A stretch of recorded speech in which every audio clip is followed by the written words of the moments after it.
در شهر ژنو این روزها جلسه کمیسیون حقوق بشر سازمان ملل ادامه دارد که با آن یک گزارش درباره تاجیکستان هم پیشنهاد شده است. گزارش یک کمیته سازمان ملل که گفته است حکومت تاجیکستان چندان میل ندارد سرنوشت ناپدید شدگان در زمان جنگ داخلی را معلوم کند. این زمان دایر به ادامه ناپدید شوی مخالفان دولت هم سخن رفته است. همکارم خیرامان بقازاده این موضوع را پیگیری کرد و در استودیو با ماست. خیرامان، اول از جزئیات گزارش با ما میگفتید.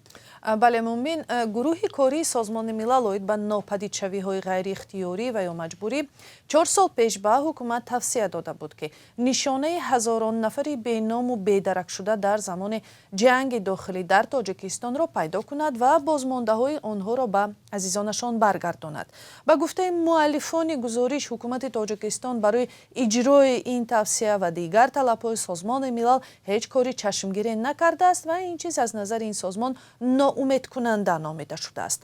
در زمان جنگ داخلی که از سال 1992 تا 97 ادامه کرد، ده ها هزار نفر کشته شدند و هزاران نفر هم به نام و نشان گردیدند. استیو سوردلوف، یک محقق، این مسئله را پرسیدیم چرا به فکر او حکومت تاجیکستان میل ندارد سرنوشت به نشان شدگان زمان جنگ داخلی را معلوم کند. عهده‌داری اساسی و حتی کلیدی هر کشور از روی قانون بین المللی این است که تحقیق و جستجوی ناپدید شده ها را به راه ماند. چرا به نظر من رئیس جمهور به این کار دست نمیزند؟ چرا به نظر من پرزیدنت رحمان به این کار دست نمیزند؟ چون که باز کردن این صحیفه خونین و مرکب تاریخ تاجیکستان به آبرویی که رژیم خودکامه اساسگذار صلح، پیشوای ملی و پیشوای وحدت ملی برای او میسازند ضربه میزند.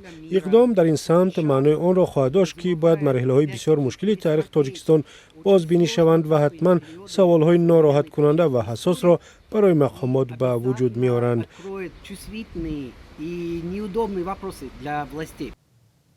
خیرامان، گروه سازمان ملل درباره ناپدید شوی ها در سالهای اخیر چی گفته است؟ در گزارش به این مسئله هم اشاره شده است و کارشناسان سازمان ملل گفتند که ظهورات مذکور و از جمله استردادهای خودسرانه به تاجیکستان یک مشکل باقی میماند. سازمان‌های دیگری حامی حقوق هم حکومت را برای این کار و بخصوص برای به کشور آوردن مخالفان تنقید میکنند. در 2-3 سال گذشته ده ها شهروندان تاجیکستان به خصوص از مخالفان و منتقدان حکومت در روسیه، ترکیه، بلاروس ناپدید شدند. بعضی ها را بعداً در دوشنبه پیدا کردند. در این باره عبدالستار بابایف، رئیس کمیته نجات گروگانان و زندانیان سیاسی هم با ما صحبت کرد.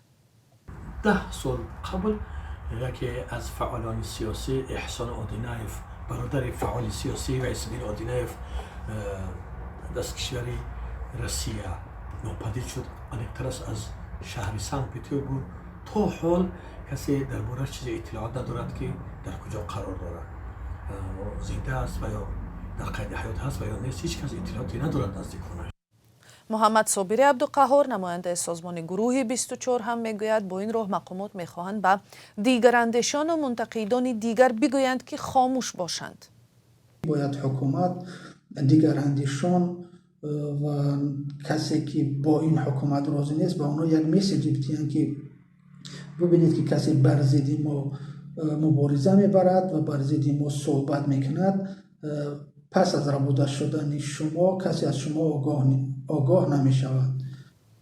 مقامات انتظامی تاجیکستان در این زمینه میگویند هر فردی که از خارج برای جوابگری به کشور آورده شده است به جنایت متهم می شود و باید جزا بگیرد.